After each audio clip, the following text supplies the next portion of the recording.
नमस्कार, बहुत बहुत स्वागत आपका आदि टीवी पर। मैं हूं आपके साथ पारुल। आज बात करेंगे जिस्म को तराशने की ललक। आज विश्व प्लास्टिक सर्जन दिवस है। प्लास्टिक सर्जनों की उपलब्धियों के साथ साथ इंसान की खूबसूरत बनने की चाहत पर चिंतन का दिन। सवालों के चक्रव्यूह में धंसने की कोशिश करें तो सवाल उठता है कि जो रूप ईश्वर ने दिया है उसे क्यों बदलें, क्यों प्रकृति में हस्तक्षेप करें। लेकिन यदि मानव जैसा है वैसा ही बना रहना देता है तो फिर आज प्रगति के इस चरम पर कैसे पहुंचता। जैसे इंसान ने इस पृथ्वी की तस्वीर बदल दी, वैसे ही अपनी शक्ल भी बदलने की कोशिश कर रहा है। अब हमारे बीच का एक वर्ग ऐसा भी है जो अपने आप को सुंदर और जमा बनाए रखना चाहता है, और इनमें भी महिलाओं की संख्या सबसे अधिक है। महिलाएं अपनी नाक की शेपिंग कराना चाहती हैं, होठों को विशेष आकार देना चाहती हैं, हिप्स और ब्रेस्ट सुडोल बनाने के लिए अपने पेट की अतिरिक्त चर्बी को हटाना चाहती हैं, आंखों की पलकों से लेकर चिन के नीचे जमा हुए फैट को अलविदा कहना चाहती हैं, और अपनी मुस्कुराहट को लाजवाब बनाने के लिए पुरुष भी फेस लिफ्ट करने लगे हैं। कई बार क्षतिग्रस्त अंगों को भी लोग ठीक करना चाहते हैं। दूसरी तरफ वो लोग भी हैं जिनमें पुरुष के भीतर स्त्री है तो स्त्री के भीतर पुरुष। ऐसे लोग लिंग परिवर्तन करने की चाहत रखते हैं।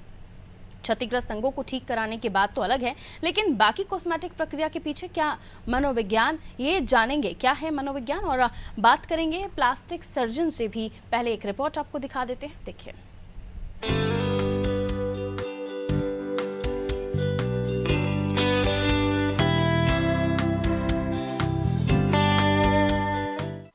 आज विश्व प्लास्टिक सर्जन दिवस है, या यूं कहे कि देह के शिल्पकारों का दिवस है। जी हाँ, प्लास्टिक सर्जन किसी शिल्पकार से कम नहीं। ढलते हुए यौवन को जवानी में बदलने का करिश्मा तो करते ही हैं, थके हुए बेजान चेहरे में भी रंग भर देते हैं प्लास्टिक सर्जन।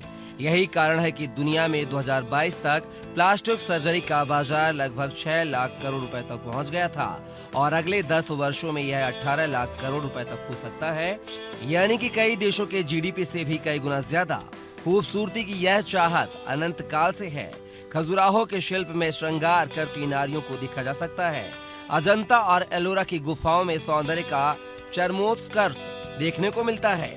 उस दौर में शिल्पकार के शिल्प में सौंदर्य था, तो वह सौंदर्य का यह सम्मोहन प्लास्टिक सर्जन की उंगलियों में कैद है।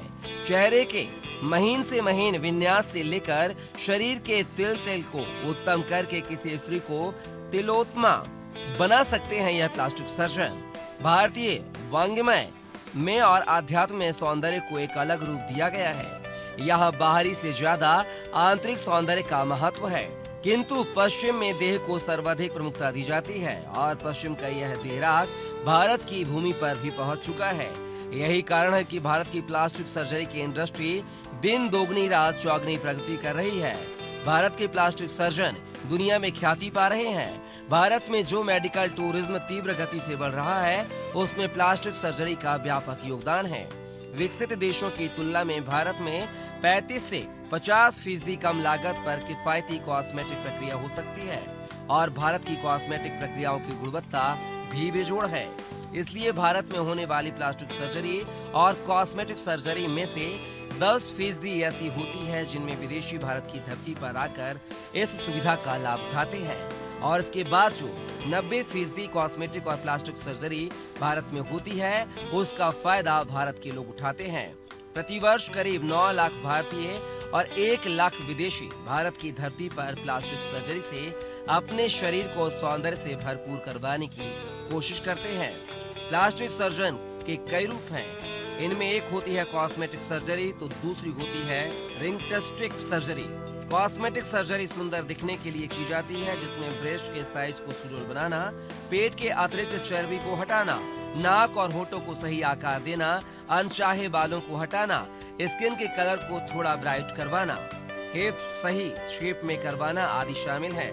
जबकि रिकंस्ट्रक्टिव सर्जरी में शरीर के क्षतिग्रस्त अंग या हिस्से को ठीक किया जाता है, जिससे व्यक्ति बेहतर दिखता है। कई बार स्किन जलने, चोट लगने या पेट के ऊपर बने बर्थ मार्क इत्यादि हटाने के लिए सर्जरी का उपयोग किया जाता है।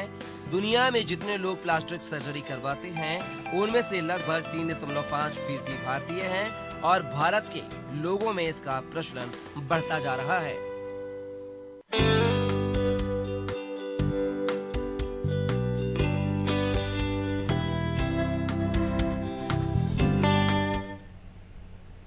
विज्ञान ने इतनी तरक्की कर ली है कि आज आप जो हैं या आप जैसे दिख रहे हैं आप टोटली बदल सकते हैं, और इनमें बहुत सारी चीज़ें मायने हैं, जिनमें लेज़र्स हैं, सर्जरीज़ हैं, बहुत सारी चीज़ें हैं। जैसे हमने देखा है कि अगर बड़ी से बड़ी बीमारी को ठीक करने के लिए देश में इलाज उपलब्ध है, ट्रांसप्लांट जैसी चीज़ें हैं, लिवर ट्रांसप्लांट, हार्ट ट्रांसप्लांट, उसके इधर अगर हम सौंदर्य की दुनिया में देखें तो यहाँ पर भी बहुत सारी चीज़ें हैं। और आज चूँकि प्लास्टिक सर्जन डे है तो इसलिए आज हम इस मसले पर चर्चा कर रहे हैं कि कितना आज ये सारी चीज़ें उपयोगी हो गई हैं। वो दौर और था जब लोग ये कहते थे कि ऊपर वाले ने जैसा बनाया है उसी में खुश रहिए, या प्रकृति ने जो आपको दिया है वही आपका सौंदर्य है। लेकिन अब ये सोच बदल गई है। अब जो ख़ास तौर पर यंगस्टर्स हैं वो अभी से अपने स्किन को लेकर प्लान करते हैं। कहा जाता है 20 से 30 के बीच आप अपनी आई केयर शुरू कर दीजिए। बहुत सारी ऐसी चीज़ें होती हैं जो यंगस्टर्स अभी से ही शुरू कर देते हैं। फिर एक एज में जाकर 30 क्रॉस करने वाली जो महिलाएं हैं वो अलग से अपनी केयर करती हैं। और फिर कई बार जब आपके फेस पे रिंकल्स आ जाते हैं या फिर आपकी बॉडी लूज़ हो जाती है, आपके बॉडी पार्ट्स में आपको किसी तरह का चेंज चाहिए, बहुत सारे इनोवेटिव सर्जरीज है, बहुत सारा ऐसा कुछ है जो आप कर सकते हैं और अपनी दुनिया बदल सकते हैं। देखिए, हमारे इस देश में ना हम कितने भी मॉडर्नाइज हो जाएं, लेकिन आज भी गोरे और काले का फ़र्क किया जाता है। आज भी सुंदरता देखी जाती है, फिर चाहे वो लड़का हो लड़की हो। इसलिए ज़रूरी हो जाता है, और कई बार तो रिजेक्शन फेस करने के बाद इतने ज़्यादा डिप्रेशन में चले जाते हैं युवा कि वो आत्महत्या तक कर लेते हैं। इसलिए ज़रूरी है कि आज इस दिन में हम चर्चा करें और एक्सपर्ट से आपको और भी जानकारी दिलवाएं कि क्या कुछ बदल चुका है। हमारे साथ जो मेहमान जुड़े हुए हैं उनसे आपकी मुलाकात करवा देती हूँ, वो हमें और भी ज़्यादा एडवाइस देंगे। प्लास्टिक सर्जन हैं डॉक्टर साहब हमारे साथ जुड़े हैं, सुनील राठौर जी, बहुत बहुत स्वागत करती हूँ। मनोचिकित्सक हैं हमारे साथ जुड़े हुए हैं डॉक्टर साहब, डॉक्टर पाल साहब, बहुत बहुत स्वागत। पीएस साहब आपका भी अनादि टीवी पर। सबसे पहले क्योंकि प्लास्टिक सर्जन डे हैं तो डॉक्टर सुनील आपको बहुत बहुत शुभकामनाएं। और जैसे कि मैं शुरुआती दौर से ये चर्चा कर रही हूँ कि आप लोगों ने वाकई दुनिया को बदल दिया है। बहुत सारे लोगों को डिप्रेशन में जाने से बचाया है। बहुत सारे लोग जो अपने अंदर हीन भावना पाल रहे थे अपने आप को ही लेकर, उनको कहीं ना कहीं उस गर्त से बाहर निकालने का काम किया है। आज क्या नहीं पॉसिबल है, और हम देख रहे हैं विज्ञान कितनी तरक्की कर चुका है। और अगर आप कहते हैं, अगर कोई कहता है कि हमें ये करना है, तो मुझे लगता है कि कुछ भी अब इम्पॉसिबल नहीं है। आज के दिन आप क्या जानकारी देना चाहेंगे, क्योंकि इस भरी हुई दुनिया में बहुत सारी चीज़ें गूगल पर अवेलेबल हैं, लेकिन सही चयन नहीं हो पाता कि उसे करना क्या चाहिए। उसके साथ साथ आप आज के इस डे पर क्या कहना चाहेंगे डॉक्टर साहब? बहुत बहुत धन्यवाद पारुल। सबसे पहले तो मैं आप लोगों का धन्यवाद देना चाहूँगा कि आपने इस प्लास्टिक सर्जरी डे को महत्वपूर्ण समझा, क्योंकि जानकारी के अभाव में कई बार जो डिसीजंस हैं वो प्रॉपर तरीके से नहीं लिए जाते हैं। और आपका जो टॉपिक का जो हेडिंग है वो बहुत इंटरेस्टिंग है, जिस्म को तराशने की ललक। तो बेसिकली प्लास्टिक सर्जरी को देखा ही वैसे जाता है कि प्लास्टिक सर्जरी का जो सीमित है वो जिस्म को तराशने तक ही सीमित है, और सबसे बड़ा कंफ्यूजन यहीं पे जनरेट होता है प्लास्टिक सर्जरी के बारे में। इसलिए ये एक अनरिकॉग्नाइज्ड स्पेशलिटी रही है। तो कॉमनली प्लास्टिक सर्जरी में दो पार्ट होते हैं। एक होता है रिकंस्ट्रक्टिव प्लास्टिक सर्जरी। उस रिकंस्ट्रक्टिव प्लास्टिक सर्जरी में अंग प्रत्यारोपण से लेके, जैसे कि हैंड ट्रांसप्लांट से लेके, चोट में विकृत हुए शरीर का कोई भी अंग, चाहे वो उंगली हो या पैर हो, हड्डी के फ्रैक्चर के साथ जो स्किन गई है उसका रिकंस्ट्रक्शन, बर्न वाले जो पेशेंट होते हैं उनका रिकंस्ट्रक्शन, ट्रीटमेंट से लेके स्किन ग्राफ्टिंग तक, फेशियल फ्रैक्चर्स जो होते हैं उनका रिकंस्ट्रक्शन, जैसे हम मैक्सिलोफेशियल सर्जरीज कहते हैं। तो ये सारा का सारा पार्ट जो है जिसमें बॉडी के लॉस्ट पार्ट को, मतलब स्किन जो लॉस हो गई, उसको रिप्लेस किया जाता है भिन्न भिन्न तरीके से। तो इस चीज को बोलते हैं रिकंस्ट्रक्टिव प्लास्टिक सर्जरी। और प्लास्टिक सर्जरी को जो दूसरा पार्ट आता है वो होता है कॉस्मेटिक सर्जरी, जो एक फैसिनेटिंग टर्म है और जो सोसाइटी जानती है। तो कॉस्मेटिक सर्जरीज में जनरली यदि हम बात करें तो जो भी शरीर का विकृत पार्ट है, या तो वो जन्म से हुआ है या फिर चोट के बाद हुआ है, उसको दोबारा सुधारा जा सकता है और सुधार के सामान्य के आसपास लेके आया जा सकता है, सामान्य नहीं किया जा सकता। जिनमें आप नाक की सर्जरी आप मान लें, जिसे अपन राइनोप्लास्टी कहते हैं, चाहे वो चोट के बाद हो या फिर जन्म से हो। कान की सर्जरी आप कह सकते हैं। उम्र के साथ जो चेहरे के स्किन में जो लूजनेस आ जाती है उसको करेक्ट करना, ब्रेस्ट को सुडौल बनाना, टमी के फैट को रिड्यूस करना जिसे हम लाइपोसक्शन कहते हैं, और कुछ पेशेंट्स बटक और थाइस के लिए भी लाइपोसक्शन कराने के लिए आते हैं। तो ये कॉमन कॉस्मेटिक सर्जरीज जो देखने को मिलते हैं उनमें एक राइनोप्लास्टी है, ब्लिफरोप्लास्टी जिसमें हम ईयर ये आईलिड की सर्जरीज करते हैं, लिप सर्जरीज, ब्रेस्ट सर्जरीज और लाइपोसक्शन, ये कॉमन कॉस्मेटिक सर्जरीज होती हैं जिनको हम रेगुलर बेस पे परफॉर्म करते हैं।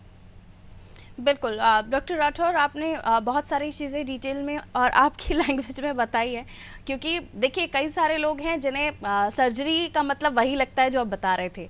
एक्चुअली नहीं, बहुत सारे लोग जो पढ़े लिखे हैं, जानते हैं, समझते हैं, गूगल को रिसर्च करते हैं, उन तक तो ठीक है, लेकिन कई लोग पढ़ने समझने के बाद भी बहुत डाउटफुल रहते हैं कि क्या होता है क्या नहीं होता है, क्योंकि कई सारे केसेस सेलिब्रिटीज़ के भी बिगड़े हैं सर। उसके बाद लोग बहुत सोचते हैं इन सब चीज़ों में, जो जानते बूझते भी हैं वो भी थोड़ा डरते हैं कि ऐसा ना हो, क्योंकि जो सेलिब्रिटीज़ कर सकते हैं उनके पास तो बहुत सारा अमाउंट है, वो कहीं पर भी जाके दोबारा से सब कुछ कर सकते हैं, लेकिन एक बार जो प्लान ले रहा है, इन्वेस्टमेंट के बारे में सोच रहा है कि वो कुछ चेंज हो जाएगा, लेकिन उसके बाद अगर कुछ बिगड़ जाता है तो वो बिगड़ने वाले फैक्टर को ज़्यादा इंपॉर्टेंट दे रहा है कि जैसा हूँ वैसा तो ठीक हूँ, लेकिन अगर इससे ज़्यादा और बिगड़ गया तो फिर मैं क्या करूँगा। तो ये फैक्टर है, इसलिए मैंने कहा आपको ये अभिशाप तो नहीं है, लेकिन विज्ञान के साथ लोग जो कंफ्यूजन लेकर चल रहे हैं। जी कहिए। देखिए ये बहुत ही इंटरेस्टिंग टॉपिक आपने छेड़ा है, तो मैं शुरुआत में यही कहना चाहूंगा कि प्लास्टिक सर्जरी में सबसे पहले तो प्लास्टिक कुछ भी नहीं है। तो प्लास्टिक सर्जरी में जो प्लास्टिक वर्ड है वो मोल्ड के लिए यूज किया जाता है कि बॉडी को रीशेप करना, तो ये बेसिकली ग्रीक वर्ड है। दूसरी बात, हम बात करें कि प्लास्टिक सर्जरी सुधरने या बिगड़ने के बारे में, तो सबसे इंपॉर्टेंट होता है, जैसे हमारे साथ जो है साइकेट्रिस्ट, सीनियर साइकेट्रिस्ट बैठे हुए हैं सर, बहुत अच्छी तरीके से समझते हैं कि किसी भी प्लास्टिक सर्जरी के लिए पेशेंट्स के लिए सबसे इंपॉर्टेंट होता है पेशेंट सिलेक्शन। क्योंकि जो मैंने अपनी रूटीन ओपीडीज में देखा है, 30% पेशेंट बॉडी डिस्मॉर्फिक डिसऑर्डर के शिकार होते हैं। बॉडी डिस्मॉर्फिक डिसऑर्डर क्या होता है कि वो एक अनचाहे रूप को इमेजिन करके उसको कन्वर्ट कराने की कोशिश करते हैं। तो बहुत सारे यंगस्टर्स सोशल मीडिया से इन्फ्लुएंस होकर या कुछ प्रीसेट माइंड के साथ आते हैं कि हमको नाक का शेप उस पर्टिकुलर सेलिब्रिटीज की तरह करना है या होना चाहिए, जबकि ऐसा कुछ नहीं होता है। इसलिए उनकी एक्सपेक्टेशंस यदि अनरियलिस्टिक होती हैं तो हम वैसे ही उनको सर्जिकल कैंडिडेट्स नहीं मानते हैं। दूसरी चीज, हम बात करें कि चीजें बिगड़ने की या सुधरने की, यदि आप देखेंगे तो जो पेशेंट है वो हमेशा कॉम्प्लिकेशंस को सर्च करता है। यदि आप गूगल पे देखेंगे तो सबसे ज्यादा जो सर्चेस होंगे कि bad plastic surgery, about the bad plastic surgeries, but nobody search, very less people are searching about the good results, कि हमेशा आदमी डर के भाव को पहले देखना चाहता है। तो जितना मैग्नीफाइड और ग्लोरीफाइड इसको किया गया है कि बहुत कॉम्प्लिकेशंस होते हैं, एज सच यदि क्वालिफाइड प्लास्टिक सर्जन है, सबसे इंपॉर्टेंट ये है, क्योंकि ये जो कॉस्मेटिक सर्जरी है वो सलून से शुरू हो जाती है। सलून वाला बाल काटते हुए आपको बता देगा किस तेल से बाल उगते हैं। तो जो चीज सलून से अनक्वालिफाइड से शुरू हो रही है, प्लास्टिक सर्जन पे जाके फिनिश हो रही है, तो वो मैक्सिलोफेशियल सर्जन से लेके डेंटल सर्जन से लेके छोटे छोटे डिप्लोमा सर्जन जब ये चीजों को कॉस्मेटिक को परफॉर्म करते हैं, उनको ग्लोरीफाइड करते हैं, तो डेफिनेटली कॉम्प्लिकेशंस होना लाजमी है। तो सबसे पहले पेशेंट को ये सर्च करना है कि जिससे कराने के जा रहे हैं वो एक क्वालिफाइड प्लास्टिक सर्जन है या नहीं, जो कॉस्मेटिक सर्जरी में ट्रेंड है। सबसे बड़ी प्रॉब्लम्स यहाँ आती है, कॉस्ट के इश्यूज आते हैं, क्योंकि लेसर कॉस्ट के चलते बहुत सारे बुटीक, सलून्स, और आपने सोशल मीडिया में इवन एड्स देखे होंगे हेयर ट्रांसप्लांट और हेयर ट्रीटमेंट्स के। बिल्कुल, बाजार भरा पड़ा है। बाजार भरा पड़ा है। यदि आप बाजार में इतने प्रोमिसेस करेंगे तो सामने वाला तो अट्रैक्ट होगा बिना उसके उस चीज को सर्टिफाइड किए हुए। तो प्रॉब्लम एक्चुअली वहां पे आती है। तो patient selection, surgeon selection, environment selection किस हॉस्पिटल में आप करा रहे हैं, all the things are very important, और patient's expectations, if the patient expectations are आप करीना, कटरीना, माधुरी नहीं बन सकते, लेकिन आप जो हैं उससे ज्यादा खूबसूरत हो सकते हैं, खूबसूरत हो सकते हैं। देखिए भगवान ने जो बनाया है हम उसको बदल नहीं सकते हैं, हम उस सामान्य तक या सुधार के ऊपर पहुंच सकते हैं, संवार सकते हैं। एक कहावत है कि growing old is inevitable but looking young is negotiable. तो आप उस एजिंग को सिर्फ नेगोशिएट कर सकते हो, उस एजिंग को रोक नहीं सकते। जी जी जी। और ये आज के दौर की रिक्वायरमेंट है, क्योंकि जनरेशन चेंज हो रही है, हर आदमी बिल्कुल। खूबसूरत दिखना चाहता है। हो सकता है कि मैं भी जब सुबह निकलता हूँ तो चेहरे में देखता हूँ कि आज मैं कैसा लग रहा हूँ और मेरा हॉस्पिटल स्टाफ बोले कि सर आप आज आप की जो शर्ट है वो अच्छी लग रही है, तो डेफिनेटली ये आपके कॉन्फिडेंस को बूस्ट करती है। हर एक शख्स तो आज कहीं ना कहीं ऑब्सेशन तो है उसको खुद से भी, हाँ, ये और जरूरी ऑब्सेशन भी भी होना कह सकते चाहिए। हैं, ये समय की नीड भी कह सकते हो सकता बिल्कुल, है समय की कि मांग के अगली साथ। जनरेशन में चीजें कुछ और चीज हो जाए। हम्म। तो आपको समय के साथ बदलना है थोड़ा सा, ऐसा नहीं कि पूर्ण रूप से परिवर्तित होना है, मैच्योर तो रहना है, लेकिन समय की नीड के साथ बदलना जो है वो एक सतत प्रक्रिया है आई थिंक। बिल्कुल तो बिल्कुल सर। प्लास्टिक सर्जरी उसमें आपको हेल्प कर सकती है जी जी। एक वास्तविक संभावनाओं को लेकर। डॉक्टर पाल, आपके पास आ रही हूँ। हम देखते हैं हिंदुस्तान ही नहीं बाकी देशों में भी परिवार में अगर दो बच्चे हैं और दोनों में से एक ज़्यादा सुंदर दिखता है, एक कम सुंदर दिख रहा है, तो ये वहीं से कंपैरिजन शुरू हो जाता है, वहीं से आपका काम शुरू हो जाता है। और फिर एक एज तक आते आते हम बाकी अपने अगर स्कूल्स में हैं तो क्लासमेट से कंपेयर कर रहे हैं, बाहर हैं काम कर रहे हैं तो किसी और से कंपेयर कर रहे हैं। और अगर ऊपर वाले ने मैं तो कहूँगी भगवान सभी को सुंदर बनाए, लेकिन अगर कहीं कुछ रंग में कोई खराबी है या फिर आपका कोई फीचर ठीक नहीं है तो आप कहीं ना कहीं डिप्रेशन में चले जाते हैं। और फिर ऐसी स्टेज पर आकर हम किसी सर्जन को ढूंढ रहे होते हैं, कई बार मुनासिब होता आपका बजट हो, कई बार नहीं हो। ऐसे लोगों को आप क्या समझाना चाहेंगे? बहुत सारी चीज़ें आजकल होने के लिए, लेकिन एक स्टेज डिप्रेशन की भी होती है, एक स्टेज उस वक्त भी होती है जब हम सोचते हैं कि मुझ में कुछ भी नहीं है। जी पाल साहब। Thank you ma'am.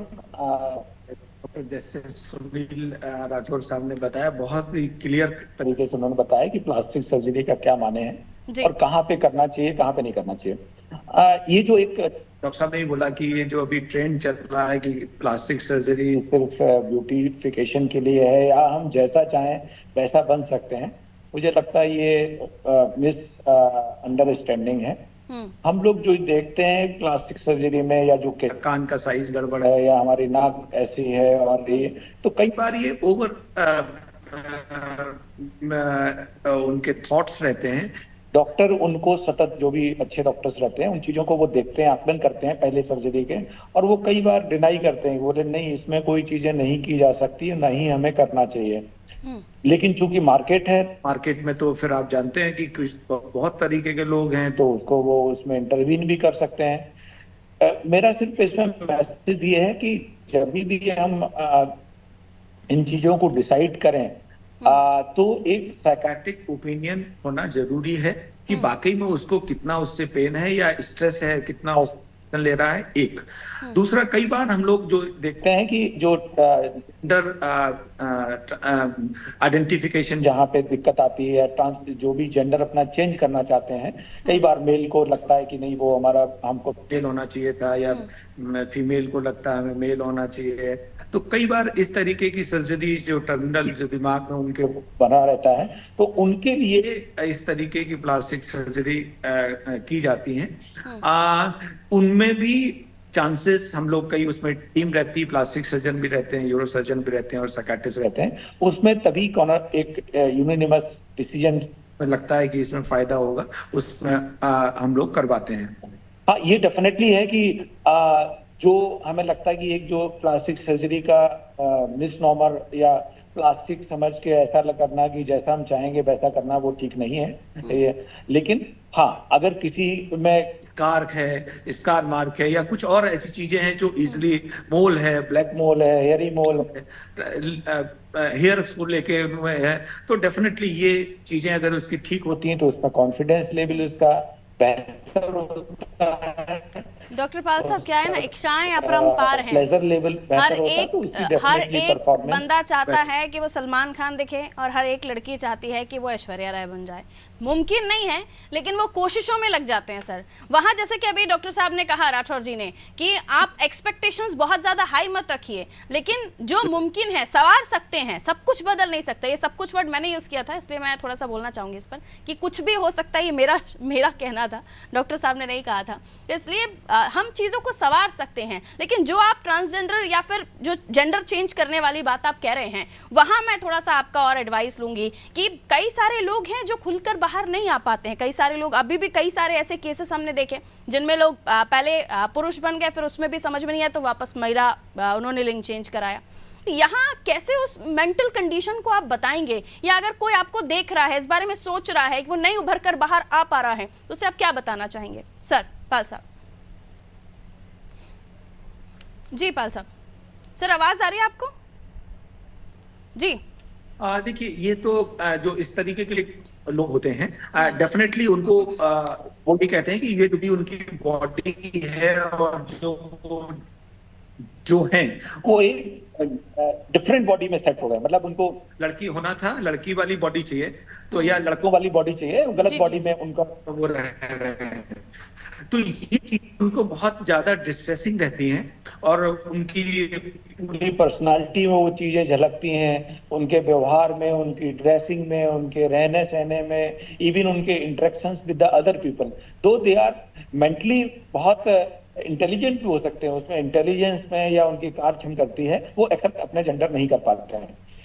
तो इसमें जब भी हम डिसीजन लेते हैं तो बहुत ही सोच समझ के, कई बार उसको हम इवेल्युएट करके, जब इसके अलावा कोई और रास्ता नहीं मिलता, देयर आर मेडिकल वेज भी हैं उसको चेंज करने के। जी जी जी, मैं कोशिश करूंगी हम ठीक कर सकें, क्योंकि अभी आपका वॉइस बहुत दिक्कत कर रहा है। डॉक्टर राठौर से मैं थोड़ा समय, मेरे पास काम है, तो डॉक्टर राठौर एक प्रतिक्रिया और आपकी लेना चाहूंगी। क्या कहना चाहेंगे आप? इस दुनिया में बहुत सारे लोग हैं, जैसे कि पाल साहब भी कह रहे थे कि कई सारे लोग हैं इस बाजार में जो आपको अच्छी सलाह भी देते हैं, जो आपको सही सलाह नहीं भी देते, सिर्फ अपनी पॉकेट को देखते हैं। तो वहाँ आप जो, अगर कोई भी व्यूअर आपको देख रहा है जिसमें वो अगर जेंडर चेंज कराने के बारे में भी सोच रहा है, तो आप उसे कितना सेफ्टी श्योरिटी देते हैं, और उसके अलावा कि किस तरफ वो आगे बढ़े? क्योंकि हम दुनिया को सर्च कर रहे हैं, लेकिन हम सही जगह जा रहे हैं नहीं, इसका पता नहीं। देखिए पारुल जी, सवाल बहुत अच्छा है। मैं व्यूअर्स को सिर्फ एक ही मैसेज देना चाहूँगा कि आपको चीज़ों के बारे में सर्च करना है। आप भले ही गूगल करें या जिस भी प्लेटफॉर्म से आप सर्च कर रहे हैं, तो वहाँ पे सही और गलत दोनों लिखा हुआ है, क्योंकि सही और गलत के को किस मेजरमेंट पे मापा जा रहा है यह भी तय नहीं है गूगल और उन सब प्लेटफॉर्म्स पे। तो सारी चीज़ों को आप पढ़ें, सही को भी पढ़ें, आप गलत को भी पढ़ें। आप हमेशा किसी भी चीज़ को सर्च करके फाइनलाइज ना करें, और हमेशा एक क्वालिफाइड, जिस भी फील्ड में आप सर्च करते हैं, चाहे प्लास्टिक सर्जरी, तो एक क्वालिफाइड प्लास्टिक सर्जन को आप सर्च करें, और उस क्वालिफाइड प्लास्टिक सर्जन को सर्च करने के बाद 2 या 3 बार क्रॉस चेक जरूर करें अदर प्लास्टिक सर्जन के थ्रू। जी जी। जो जनरली जो कॉमन प्रॉब्लम जो मैंने देखी है, जो हमारे पास कॉस्मेटिक सर्जरी के कॉल्स आते हैं, उनका पहला ही सवाल रहता है कॉस्ट। कॉस्ट पे कभी भी सर्जरी को डिसाइड नहीं करना है कि जो लेसर कॉस्ट बताएगा उसके पास हम सर्जरी कराएंगे। देखिए, अलग अलग क्वालिफाइड लोग हैं, अलग अलग तरीके हैं सर्जरी के, अलग अलग हॉस्पिटल्स हैं, अलग अलग उनके सेटअप्स हैं, तो कॉस्ट भी अलग अलग होगी, जो हम देखते हैं। बिल्कुल बिल्कुल। तो हमेशा आप उस चीज को वेरीफाई करें। सिर्फ कॉस्ट के बेस पे किसी भी सर्जन को आपको सिलेक्ट नहीं करना है। उसका रिकॉर्ड आज की डेट में सोशल मीडिया से लेके गूगल पर हर जगह ट्रैक रिकॉर्ड अवेलेबल होगा, तो आप एक ग्रॉसली इमेज तो बना ही सकते हैं। जैसे आप किसी होटल की तरफ जाते हैं, तो जब आप उसके रिव्यूज पढ़ते हैं, तो भले ही वो सही नहीं हो, लेकिन एक ग्रॉस आप एक ओवरव्यू तो बना लेते हैं, और बाकी फिर अपने फ्रेंड से उसको क्रॉस चेक करते हैं। बिल्कुल, बिल्कुल। तो सारी चीजों को सर्च करने के बाद आप सबसे पहले उससे बिल्कुल, जागरूकता ही आपका अहम हथियार है इस क्षेत्र में, कि आप जितनी ज्यादा जानकारी लेकर और सही निर्णय लेंगे वो बेहतर होगा। बहुत शुक्रिया आप दोनों का हमारे साथ जुड़ने के लिए। समय इतना ही इजाजत देता था। तो आज है विश्व प्लास्टिक सर्जन दिवस, और सर्जरीज आजकल कितनी महत्वपूर्ण है आप जानते हैं, ज़रूरत भी हो गई है। कई सारे लोग हैं जो अपने आप को बदलना चाहते हैं, कई सारे लोग हैं जो अपने आप को अपलिफ्ट करना चाहते हैं, अपडेट करना चाहते हैं, और कई सारे ऐसे लोग हैं जो प्रकृति से भी थोड़ा सा अपने आप को बदलना चाहते हैं। अगर वो पुरुष हैं, उन्हें लगता है कि उन्हें महिला होना चाहिए, तो वो भी बदलाव अब हो सकते हैं। साइंस ये भी कर सकता है। हाँ, लेकिन बहुत सारी ऐसी बातें भी हैं कि कहीं आप कोई गलत चीज़ ना कर बैठे, कहीं आप कोई गलत निर्णय ना ले बैठे, और इसलिए ज़रूरत है कि सही निर्णय या सही शख्स से आपकी मुलाकात हो, सही शख्स से आप बात करें जो आपको सही सलाह दे। और ज़्यादा हम अपने साथ खिलवाड़ भी नहीं कर सकते। ये सच है कि आज हम सभी सोचते हैं कि मुझे कटरीना की तरह दिखना है, मुझे बड़ी एक्ट्रेस की तरह बनना है, या मुझे और भी ज़्यादा खूबसूरत बनना है। आप जैसे हैं उससे आप संवर सकते हैं, आप बदल नहीं सकते। अपनी उम्मीदें उतनी ही रखिए जितना मुमकिन है। बहुत सारी सलाहें आपको अलग अलग जगहों से मिल जाएंगी, जैसे कि हमने भी कहा कि बाज़ार भरा पड़ा है, लेकिन आपकी सोच है कि आप अपने आप को किस हद तक बदलना चाहते हैं, और उतना ही बदलिए जितना आपकी जो खुद की शारीरिक बनावट है वो आपको इजाज़त दे। रखिए अपना ख्याल, दीजिए मुझे इजाजत। नमस्कार।